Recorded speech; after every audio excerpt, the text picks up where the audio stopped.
Sawadee, Sadaidi, how all are we? We all good? All good? Hope we're all good. Right, I've been called out, so it's time to put the record tray straight. Hopefully it's not too windy on the microphone today. I will invest in some microphones, some more microphones, be the third lot. Right, firstly,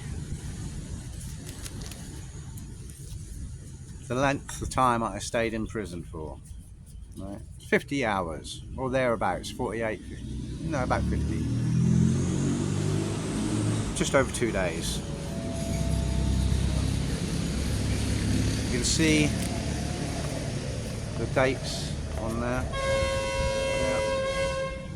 You can also see the time.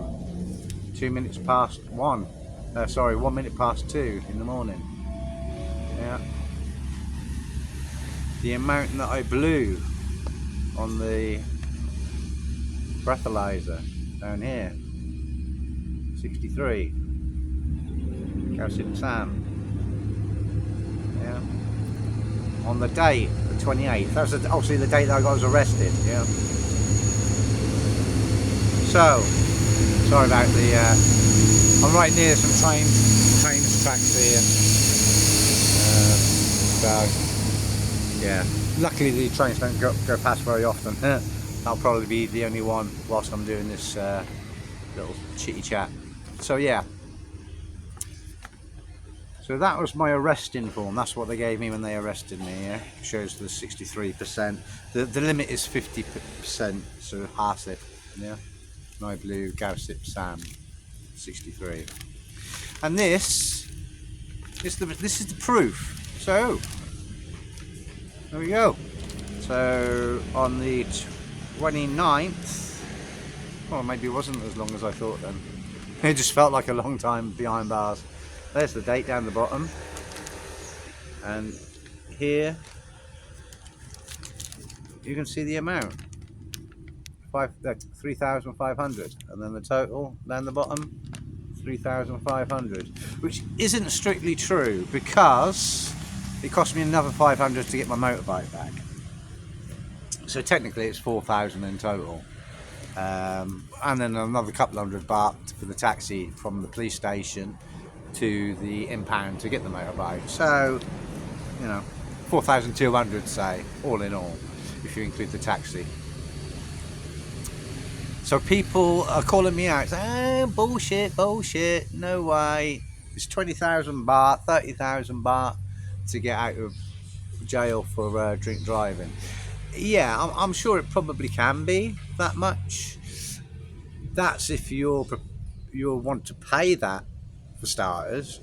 I was in the position to just about pay 20,000 baht, but I was put in the cells with the Thai people. I wasn't put in the cells with the Westerners, the Farang.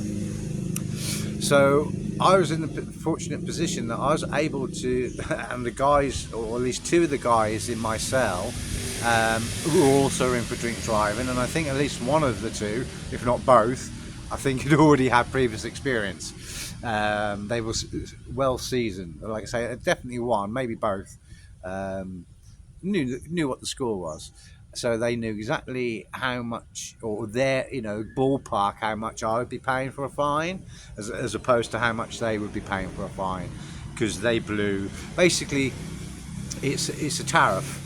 If you blow a very small amount, so like myself, 63%, just over the limit. If you'd waited another 10-15 minutes, I probably would be under the limit. But anyway, can't bitch and moan about that. It is what it is. I got caught bang to the right. So hands up, you got me. So yeah. But if you like the other guys, one guy blew 120, another guy blew 140.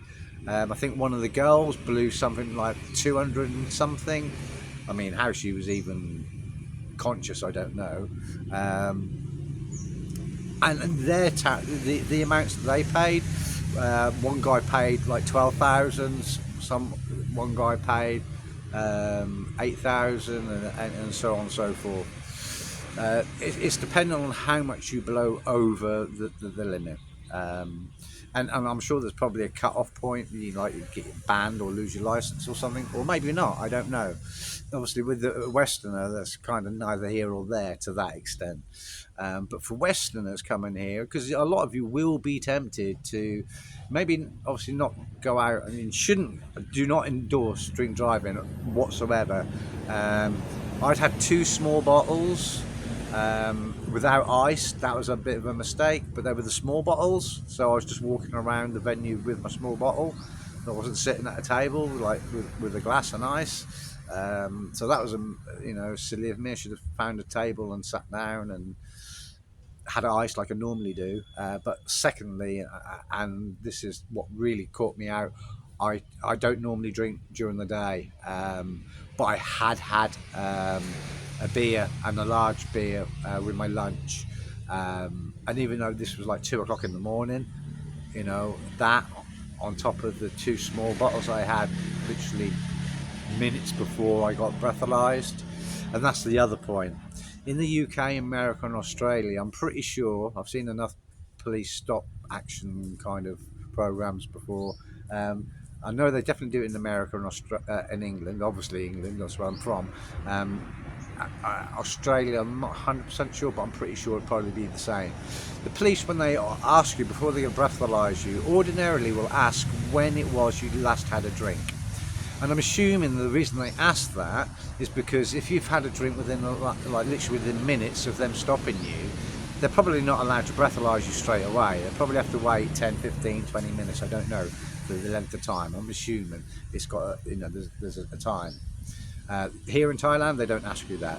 I was going to argue the fact, because I knew when he was breathalyzing me, with it only being minutes beforehand, I was going to make things difficult for the policeman, and basically refuse to do the breathalyzer there and then, because he literally stopped me, and I hadn't even really switched off the motorbike or done anything. I'm like literally, still sat on the motorbike. Stop. Oh, right. I wasn't wearing a helmet because I gave it to my passenger to wear. So I thought, oh, right, I'm going to get done for the no helmet thing because I give it to the girl behind me. But no, that wasn't the case. License, I don't know if I had it on me all night at the time.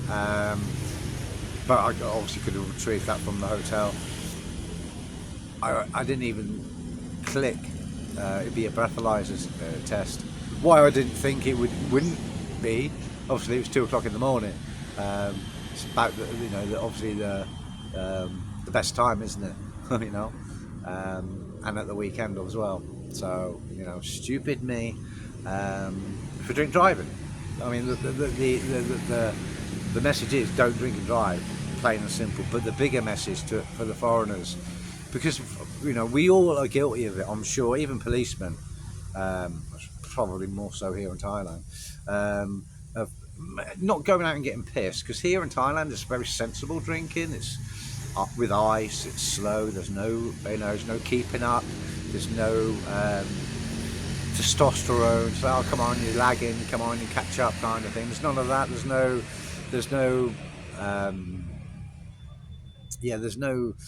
no need to get all competitive with your drinking. It's all slow, it's jayen, Point is, drink driving is a big, massive issue here in Thailand. So I don't feel I'd probably feel really, really, really bad for drink driving if I got caught in the UK, because people generally just don't do it. I believe, I might be wrong. But as a rule, I think majority of people do not drink and drive. And yet I got caught out here in Thailand, but like I say, I don't feel overly bad because I know it's such a massive part of the culture. And luckily I haven't got to apply for any roles that I'm going to get, obviously a police check, or anything like that. So yeah, it's unfortunate, but just guys, please, just firstly, don't drink and drive. Secondly, if you do drink and drive, don't get pissed. Only have a little bit. Obviously, don't get paralytic. But if you must, like I did, There was no need for me to drink. It was just that I saw a lady going into a place, and I thought I want to see if she's alone, and I followed her in, and then caught up with her as she was leaving. So I just had a couple of bottles whilst I was walking around, just trying to suss out if she was alone or if she was with friends or with a boyfriend or husband or something.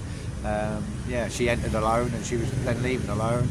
I'd had 2 small bottles whilst I was walking around the bar for an hour and a half, I think, an hour.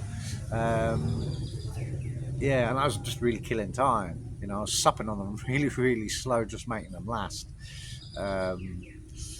But you know, hands up, you know, down to rights. I can't complain. And the policemen were really, say, polite. I was stupid, and if I hadn't made the remark that I made when he first stopped me, which could have gone very, very wrong for me, but I had witnesses, so I probably wouldn't have done. I basically said, yeah, my chop for Angtamai, you don't like Westerners, do you? And he didn't react, thankfully. It did obviously set the tone a little bit, but ultimately there was hard feelings, because at the end of the day I accept the rules, and even though it had only literally been 5 minutes, 10 minutes by the time we actually, because the motorbike was only around the corner, and then drove a bit, yeah, no more than like 10 minutes probably. I mean, going by the timestamp of what, I mean, because he did the breathalyzer and somebody else done the paperwork, so I probably left the club a few minutes before 2 o'clock, because it says 1 minute past 2, so literally as though the place was winding up. So literally minutes. The place was closing as I was leaving, or they were like saying last drinks or whatever, I can't remember. People were going home anyway. And more importantly, the lady that I took a fancy to was then leaving. So yeah, unfortunately that didn't result in anything, because obviously I got arrested. She obviously had to make her way back to her home, wherever she was staying, by taxi. Needless to say, nothing resulted in that meeting, because like a fool I didn't even think about paying for her taxi, and because I didn't pay for her to get home, because I took her away, I'm assuming away from where she presumably lives, or was staying, because my hotel was quite away from the Pattaya city centre, so yeah, and I didn't even pay for her taxi. She might have really struggled, I don't know. I was obviously more concerned by one, I said a stupid remark to the policeman, which you shouldn't do, and going by what I then saw whilst I was behind the police cells, in the jail, with prisoners getting beaten. That's actually an exaggeration. I wouldn't say beaten, slapped around. Is probably better, because it was more a slap than an actual beating, but a decent slap, put it that way. Not towards Westerners, towards their own, but again, probably justified, or maybe not. I don't know. Probably not, in as much as the policeman should be able to hold his temper, but also, to what point do policemen take the disrespect from someone who's been a complete idiot towards them, and being horrible and swearing and cussing and all the rest of it? Policemen have got as much tolerance no matter where they are in the world, and I'm sure most, if not all, policemen have wanted to slap people when they've been disrespected and all the rest of it, but they just can't. Clearly here in Thailand, if you disrespect, it's probably one of those that is customary. Policemen, whether you love it, hate it, agree or disagree, do hold a massive amount of respect culturally within Thailand, and I've noticed that Thai people give that respect, but also not as scared as probably what you would be as a Westerner of the police, but they are still afraid of the police, and the respect I don't know if it's based on fear. Probably not, especially the older generation. Probably not so much. Maybe the younger generation, probably a little bit more apprehensive around policemen. Um, but I don't. That's just conjecture. That's just my opinion. But yeah, don't. The, my my opinion about the police in Thailand, they're good. I know that even though I got arrested and got put behind bars, people are probably thinking, are you crazy? Well, put it this way: if I was in England, well, it wouldn't have happened if I was in England because I would have obviously explained. Literally, I've just had a drink, so you got. I'm assuming that the reason you asked that question is you have to wait. I mean, I'm sure the policemen have to use their discretion with that one because if it's like you can just stall, I'm assuming, then can't you? If you're paralytic, it probably wouldn't make a difference. But in my situation, it would have made a massive difference if I could have stalled. Well, not stalled, but basically just said to the policeman, look, no, look, come on. You're taking the piss. I haven't. I have had a drink, but I'm not drunk, and the last sip of my drink was just like minutes ago. Um, Here in Thailand, that probably just doesn't wash. They probably like, yeah, we don't have that rule here. We stop you, we breathalyse you, you blow it over, and you get arrested. If you don't, you go home. It's just as simple as that, and it is kind of as black and white, as simple as that.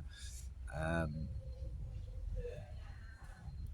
do you want to make a stance? And even when I went to court, um, we everybody in my cell, all the men in my cell, went together. We all appeared. We all got arrested on the same night, and all then appeared in court on the same time.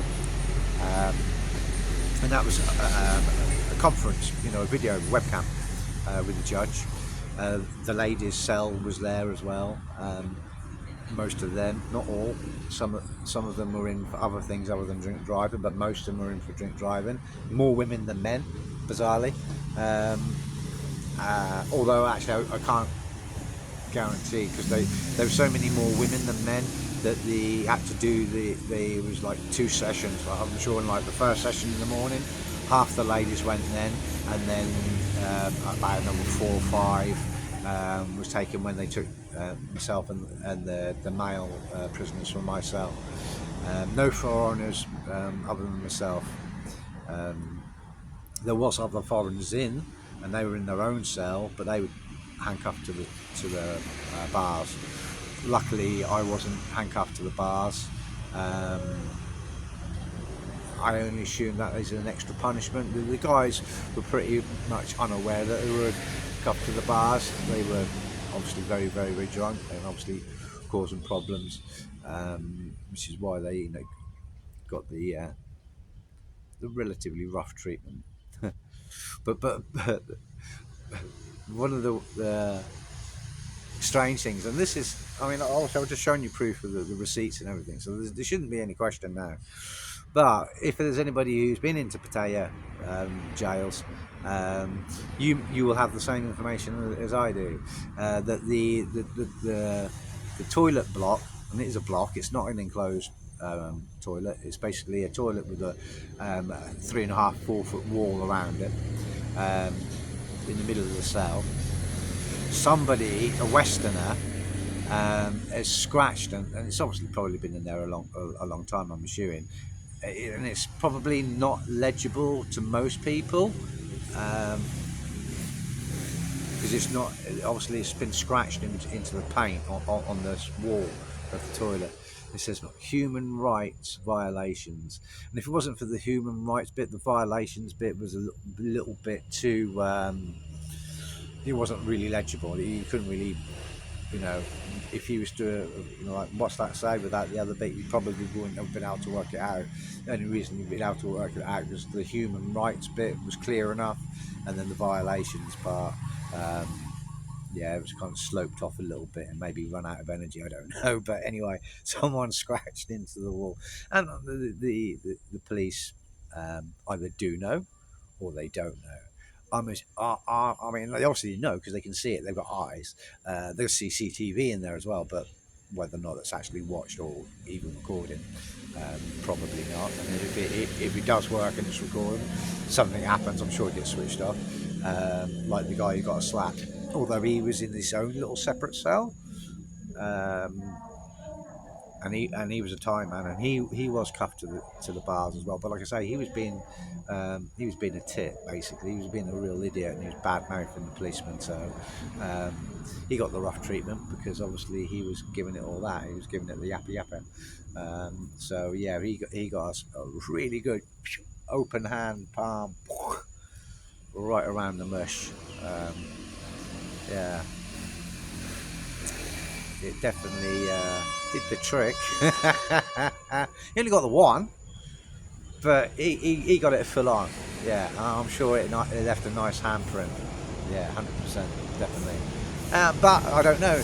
I didn't like that particular guy. He wasn't in there for the whole night. He was in for a few hours and then he disappeared, and then didn't see him again. So God knows what happened to him.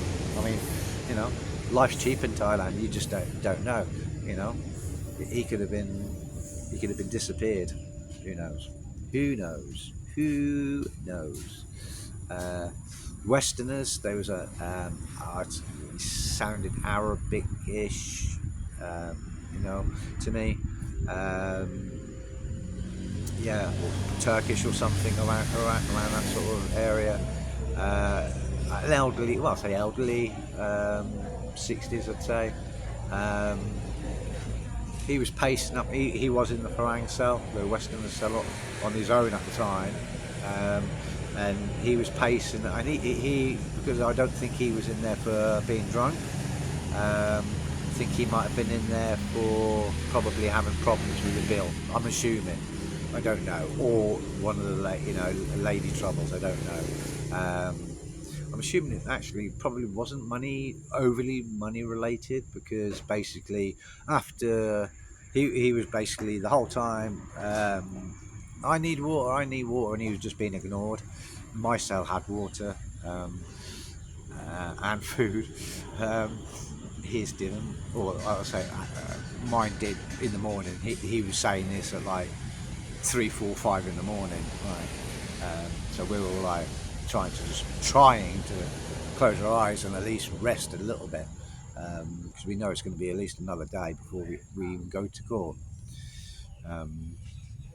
But obviously he doesn't know. No one's telling him anything. I don't know his reasons for being there. He didn't seem to really want to converse with anyone other than, I have money, I need water, please give me water, I have money. So basically, after making him sweat, because even though you shout you got money, don't be deluded for 1 second that yes, I mean, we all know the amount of, well, we don't know the amount, but we know there's an element of corruption within Thai police, but at the same time I think it's built into the system. So it's not like you're going to get the policeman into trouble for anything. Everything he does, he knows he can get away with. Whether or not it's acceptable or allowed, it's just the way that they've always kind of, like old school, if you're being taught by your superior officer, this is what we do, this is the best way to do this, and it might even be like England police, I believe, have a target of how many arrests they make, so for how many for speeding, they've almost got like a target to hit, and if they haven't made enough arrests for speeding, they'll spend a day or two at the before the cut-off date. They'll spend a day or two trying to get the numbers back up. Obviously, the police aren't getting in like monetary wise in that sense in the UK. We haven't got the monetary, but Thailand's no different. There's no difference here in Thailand. So don't give the police a hard time. I genuinely do believe that most, if not, well, I can't say all, because there's always going to be that one bad apple, isn't there? I'm going to suggest that 95 to 99% of police in Thailand are good. um, and just don't give them any reason, is there? They're the same as the police in any country. If you're being a nuisance, if you're being a pain in the butt, if you're being disrespectful, um, if you're being loud, obnoxious, um, and discourteous towards the police who are there to try and help you, obviously if you're being arrested or in trouble, you probably won't feel that way so much. um, but with the involvement that you may have to have with the police comes in many shapes and forms. I've been stopped by the police driving my motorbike in Isan area 4 times, 5 times. Well, I stopped actually. No, that's a lie. I've been through. Actually, that's probably a higher number then. Actually, probably saying 6 or 7, maybe nearing 10 police checkpoints over the 2 years. I've only been stopped 3 times. Once it was look at the license on your way. Second time was looking at the license, but I didn't have it. But I spoke Thai, said it was in the hotel, and he let me go. Um, and the third time was in Bangkok, and that was a scam. That was a scam. That was following Google Maps, and it took me up onto one of these flyover toll expressway roads. There was nothing that I could see saying that you're now entering a restricted road, motorbikes not allowed, nothing like that. Signage wise, I'm following Google Maps. I'm paying as much attention as I can to the roads, but at the same time, I'm still following Google Maps. Anyway, go up this ramp to this expressway. Literally, as you've gone up on the entrance ramp up on this flyover, as it levels off, there's a police box, a stand. Literally, it's just a stand with a policeman behind it, and he waves me down. And luckily, actually, because a lot of my stuff that was strapped to the bike was just slidden over to one side, so actually, he probably done me a big favour by stopping me, because it gave me a chance to notice my stuff had slidden off the back of the bike, or was about to tighten the straps up and get it all good again. So I was like, thank you very much. If anything, you've saved me from having an accident potentially. So at this point, I'm just grateful that he didn't stop me to tell me that my stuff was on its way, or was about to slide off. He was obviously stopping me because it's a toll road, and motorbikes apparently aren't allowed on the toll roads. So he stops me. I speak with him. I just follow Google Maps, speak as much Thai as I possibly can. But I just I can't remember, 2,000 or 3,000 baht, and I just say my die, and I walk away from him, and I just go back to my motorbike. Start my die, by the way, cannot, and just started strapping the stuff back, reattaching it and getting everything back on my motorbike secure again. And I walk back to him. Obviously, he's got my passport and my license at this point, so he knows I'm all. I've got my helmet on, so there's nothing he can get me for. Wasn't speeding, hadn't been drinking. It was purely it's a con, it's a scam. The expressway, and it's about 3, 4, 5 kilometres away from Khao San Road, so it's that area of Bangkok. So if you're travelling around Bangkok and you're hiring a motorbike, just be aware that if you go up onto a ramp that's going on, leading off the ground level, going up, make sure it's not an expressway. This police officer, a young officer, he gets on the radio and calls his superior. And when he gets there, I speak to him in Thai, tell him I'm travelling Kundio, my home, my band, Si-Keo, show him that I've been touring Thailand, blah, blah, blah. Tell him about my YouTube channel, and it's like, okay, go, be careful, go back, So basically, I'm basically going back into the oncoming traffic, because there's no U-turn. you know.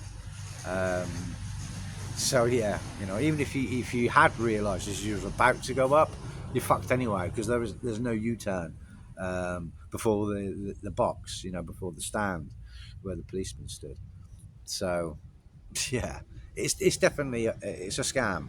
If they really wanted to stop people entering the toll road, the motorbikes entering the toll road, they should put more signs up. Firstly, to make people aware, uh, and also put the police box down below because you know you're it's been positioned in the place to catch people after the event. Well, rather than putting it somewhere before people have a chance of making the mistake, why would you want people to make the mistake?